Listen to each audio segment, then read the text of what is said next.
بارہ یہ بات ثابت ہے کہ مودودی صاحب کے افکار میں عقیدے کی خرابی موجود تھی۔ ان کے اپنی آٹو بایوگرافی پڑھیں جس کے اندر یہ لکھتے ہیں کہ میری پیدائش سے 3 سال پہلے ایک مجذوب نے میرے والد صاحب کو میری خوشخبری سنائی تھی کہ آپ کے یہاں بیٹا پیدا ہونے والا ہے جو بہت ہی زیادہ علمی مدارج کو پہنچے گا۔ تو یہ بالکل قرآن کا انکار ہے اور غیب دانی ثابت کرنا ہے اپنے والد صاحب کے پیر صاحب کے اندر۔ پھر رسائل و مسائل ساسوم کے اندر ان سے پوچھا گیا کہ یہ جو لوگ قبر والوں کو جا کے پکارتے ہیں اس کے بارے میں آپ کا کیا خیال ہے؟ تو کہتے ہیں اگر کوئی چپکے دل کے اندر اسے پکارتا ہے تو یہ تو صحیح نہیں ہے، چونکہ دلوں کا حال صرف اللہ جانتا ہے۔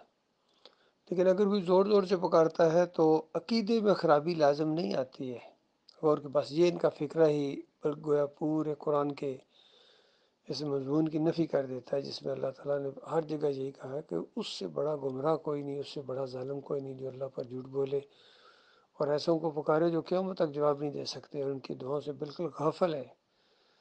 تو یہ تو سب سے بڑا گمراہ ہے جو ان مردوں کو پکارے۔ لیکن مودودی صاحب کہتے ہیں نہیں، عقیدے میں خرابی لازم نہیں آتی ہے، لیکن یہ اندھیرے میں تیر چلانے کے برابر ہے۔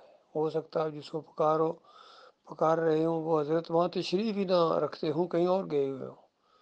ہو سکتا ہے تشریف تو فرما ہوں لیکن آپ ان کو اذیت پہنچا رہے ہوں، وہ اللہ کے ساتھ مشغول ہوں، یعنی نمازیں پڑھ رہے ہیں۔